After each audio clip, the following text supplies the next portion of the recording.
Hi everyone and welcome back to another video. It's been a while since I've actually pulled out my camera now. I think the last time I pulled out my camera was a couple of days after the wedding, and I've now been married for 2 months, so it's been a little while. Quick pregnancy update. At the moment I am 25 weeks and 3 days, so 25 and a half weeks pretty much, and nearly in third trimester, which is just crazy. Like, I just feel like this pregnancy has just gone extremely quick. Like, I feel like it's going a lot quicker because I'm already chasing after a little bub. Well, he's not very little anymore, he's 10 months now, so I just cannot believe that in 2 months time he's going to be 1. Like, it just makes me so emotional how quick time goes when you have little kitties. But anyway, that's very off topic. We're talking about a very specific, what do I say? It's a very specific topic, and the topic that I'm going to be talking to you about, which you would have already seen by now in the video name, is birth trauma. So what I'm going to do is I'm just going to give you guys a bit of a brief overview about my labor and delivery with my previous pregnancy with Micah, and then I'm just going to go into a bit of what I'm kind of expecting this time around. So I do apologize in advance if someone has gone through something similar and still working through how they feel and their experiences and everything. But if you think that it is something that may trigger you, then maybe don't watch this video. So with Micah's pregnancy, I was hospitalized at 35 weeks. So Jade and I just went in on a regular, what we thought was meant to be a regular midwife appointment. Baby's heart rate was incredibly high. So Micah's heart rate at that time of that appointment was 180, and I kind of knew something was wrong by the look on the midwife's face. It wasn't my regular midwife because she was actually away on holidays at the time, so I had just someone else stepping in, and I could just kind of tell like she was moving it around quite a lot and had this look on her face that made me think, oh my goodness, like something's not okay. And then she said, I'm just gonna go and get one of like I think she was an obstetrician on shift at the moment, so she's like, oh yeah, I'm just gonna go get her just for a second opinion. That's kind of when I started to get a bit anxious. And anyway, they just said, look, we're a bit worried here because baby's heart rate is really high at the moment. We just want to send you around to labor and delivery just for some monitoring and do a few more tests. So we went around to labor and delivery. We were in a birth suite. So Jade and I were in a birth suite. So that was like, oh my God, like I'm not ready to have this baby right now. Like, what is going on? So they did a blood test on me, and I also had to do quite a few urine samples. And then they hooked me up to the monitor. My blood test came back with a bit of inconsistencies, and my urine test come up. I can't remember the level exactly, but it's a really low number that urine samples should be in, like with the protein in the urine, whatever. And it should be like a really low number. I think it maybe was like 50 or something. And anyway, mine was over 6,000, and it was still continuing to do that over a couple of hours. So what should have been like a 45-minute appointment ended up being 4 hours by the time we got told that you're not going anywhere and you're staying in hospital until your baby is born.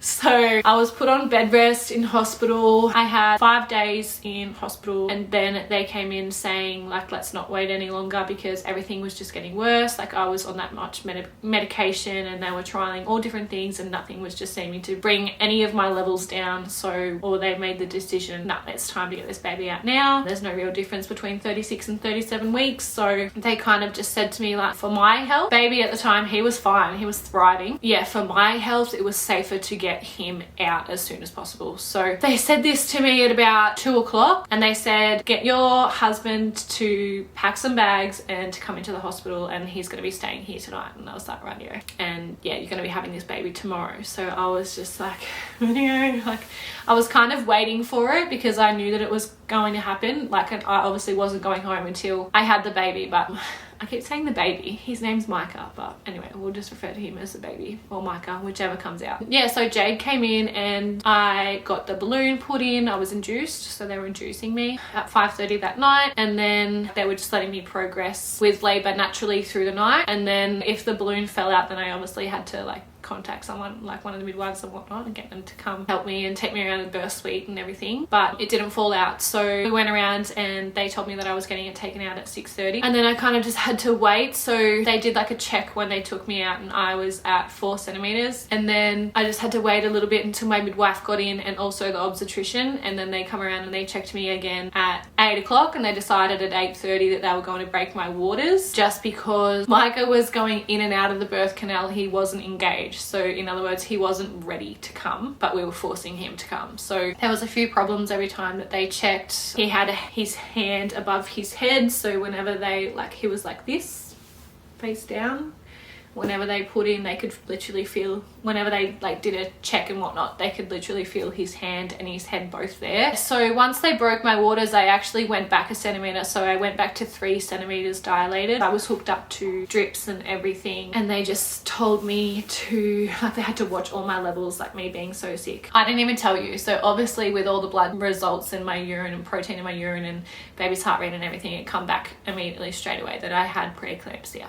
So I had preeclampsia. This is why I was getting induced, and I was having organ failure. My kidneys were failing and that sort of stuff. So this is the whole reason why. So they had to monitor everything with my blood pressure. They obviously had to keep an eye on how many mils they were putting through the drip and Bub's heart rate and my blood pressure and everything. Like, I had 2 people in there all the time at least monitoring things. So yeah, they kind of let me progress a little bit naturally first, and then after they broke my waters and that, they waited, I think it was about just before 11 o'clock, they come back around just to do another measure and see how I was going with like being dilated and that sort of stuff.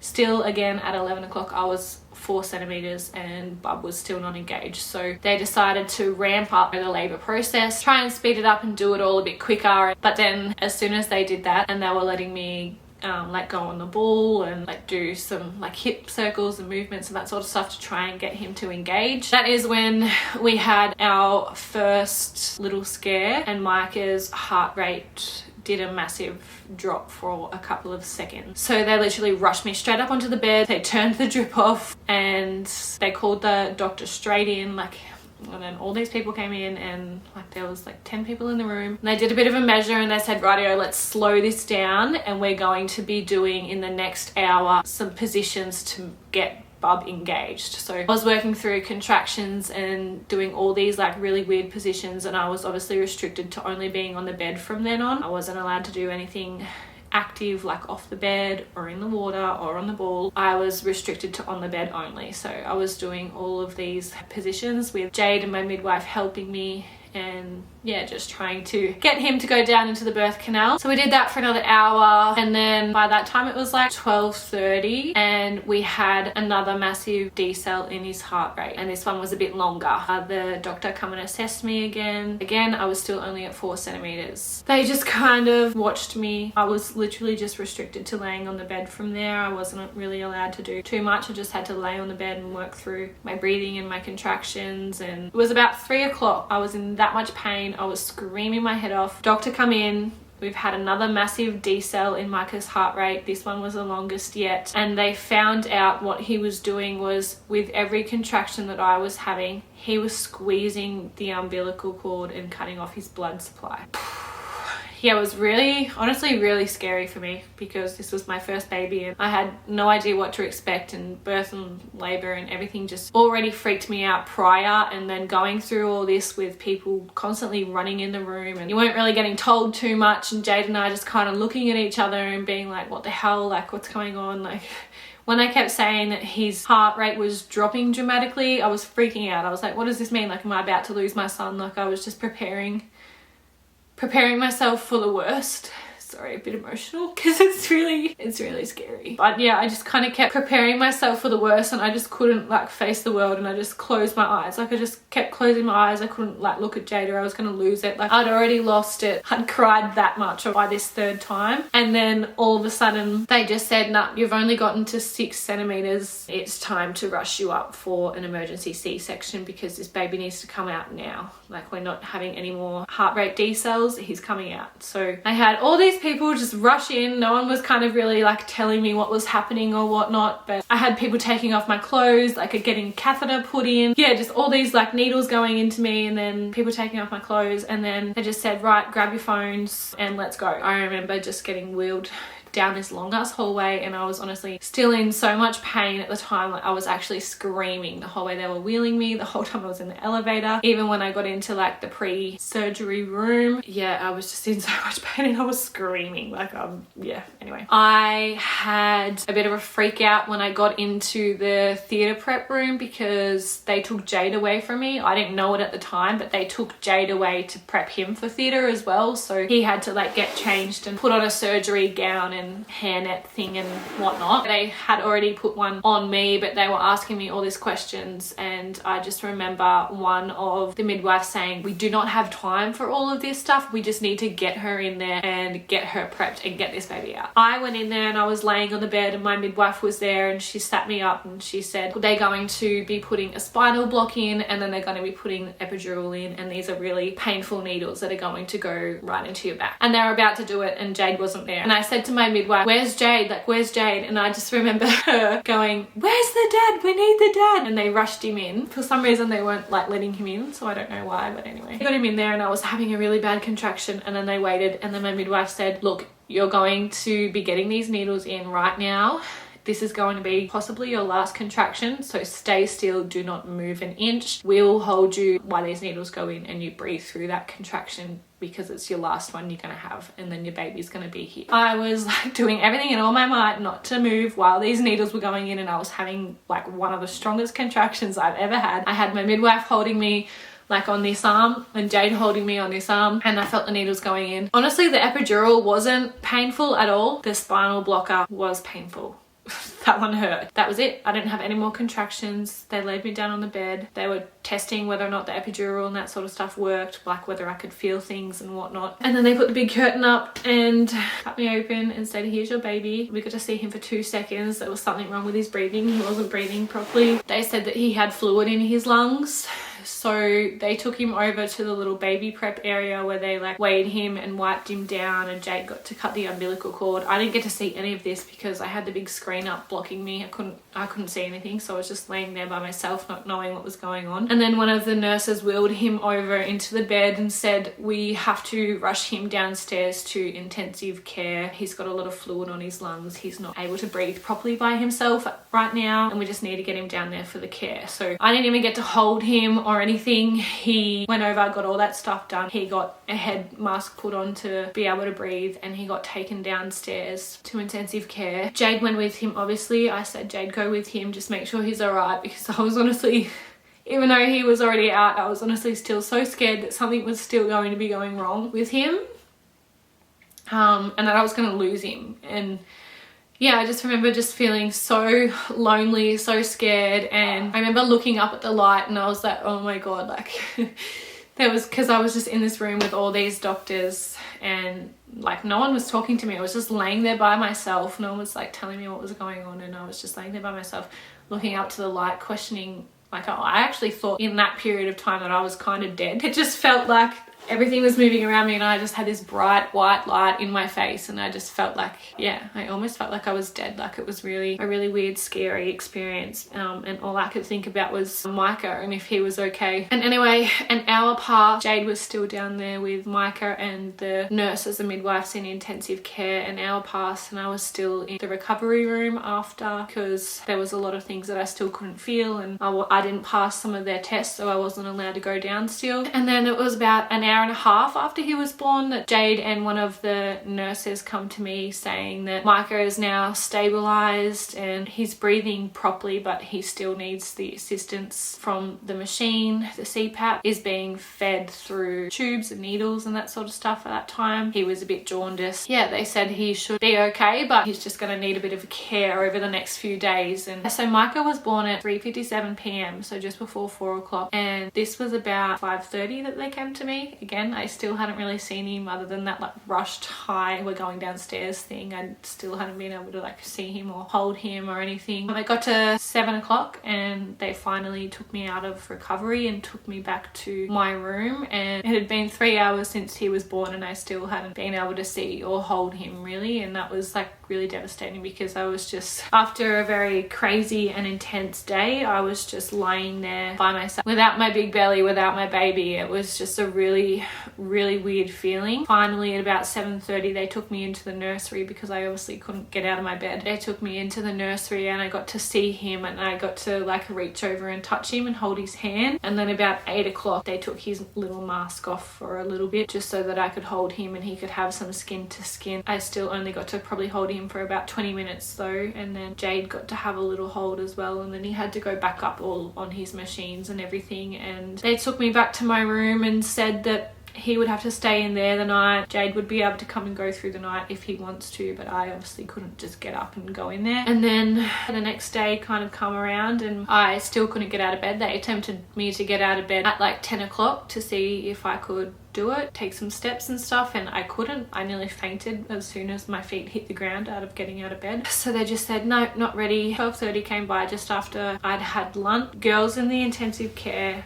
unit were honestly just so lovely and so helpful, and one of them said that, you know, he's the only baby in there at the moment and you haven't really been able to see him since he's been born, and it's nearly been 24 hours, and I'd only really seen him once and held him for 20 minutes in nearly 24 hours. So yeah, 12:30 she said, well, she surprised me actually and brought him around to me. All his tubes and all that sort of stuff still on. She wheeled everything around to my room so that I could have half an hour. Jade had been able to go in there quite a lot and stuff, so I finally got to like hold him, and it was like the best feeling ever because I was just so, it was such a traumatic thing to go through, and then to like not be able to hold or spend time with your baby for that incredibly long time, like it honestly just felt forever. Anyway, long story short, we had to spend about, Micah spent 4 days in hospital, and we were 3 days in hospital, and we were discharged on the 4th. But that is a little bit of my story with birth trauma. So this time around I've just been getting extreme like triggers and extremely anxious about labor and birth again, and the midwives are kind of pushing me to have a VBAC, which is a vaginal birth after C-section, and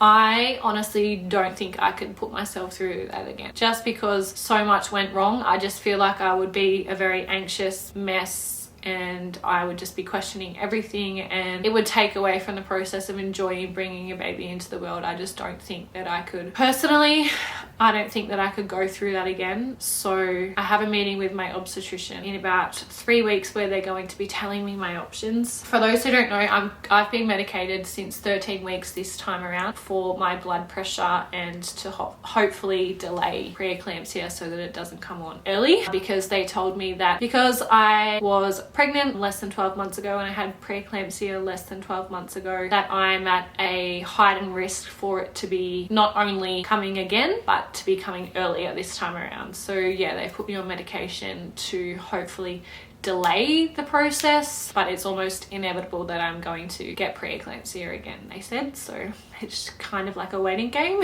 They're keeping an eye on me. I'm having to monitor my blood pressure and everything daily. They've also popped me at high risk because I have vitamin D deficiency, I'm anemic, and I have hyperthyroidism. So everything's being managed at the moment. I've had iron infusion. I'm not yet had to go on any thyroid medication, but I am on medication for vitamin D, and just had to recently change because my last blood test results have shown that even though I'm taking supplements for vitamin D, my levels are still decreasing, so they're not sure why that is. So I've had to change to like a higher dose supplement, and then I've had to just be retested and everything, and I go back to the specialist this week for my result. Yeah, I'm being highly monitored this time around, and especially being high risk, they're taking every precaution. So I've already been told that I'll be having growth scans this pregnancy just to see that things aren't affect baby. I have my first one of them in 2 weeks time. So usually with pregnancies at the moment, you only get a dating scan, a 12-week scan, and then a 20-week scan, and that's it. That's what I've been told is the normal and what you get. But yeah, they're going to be booking me in for a 28 and a 32-week growth scan, and we'll just play it by ear and see how everything goes. But they just want to keep an eye on baby and make sure that they don't miss anything, because even though I was getting scans and that sort of stuff with Micah's pregnancy, there was issues with his placenta when he was born which were not picked up on ultrasounds. I have an appointment with the obstetrician that's going to be there for the birth in about 2 or 3 weeks, and he's going to be based because I've got to get my glucose test next week, so I'm getting my glucose test and the growth scan and that sort of thing before I see him, and he's going to be looking at all my blood tests, all my ultrasounds, yeah, my glucose results and his first growth scan, and he's going to be recommending to me what I should do. But I've already made my mind up, like he's going to be telling me all the precautions and, you know, risks and stuff with doing either a VBAC or a C-section. I need to be educated in it myself, which is what that session with my obstetrician is going to be. Like I said, just with so much anxiety, and I guess like I'm obviously not fully dealt with everything, I'm obviously leaning more to just doing like a planned C-section would be great, but we will see how. I will obviously keep you guys posted. I've still got quite a few videos to do before baby girl gets here. Anyway, that's all. I've probably just like talked everyone's ear off. I apologize that this was so like such a long video, but birth trauma is just something that not talked about enough, I don't think. So if anyone else is going through this, that I hope this kind of like helped you in a way, or you've gone through something similar and you're pregnant again, take your time and deal with your emotions and deal with your feelings, and don't like jump to conclusions and stuff straight away, because I've thought about a VBAC, but I just feel like there are a lot of things that would still trigger me if I was to go through labor and delivery. I just don't think I could do it. I'll keep you guys posted anyway, but that is it for today. I will talk to you soon. Bye.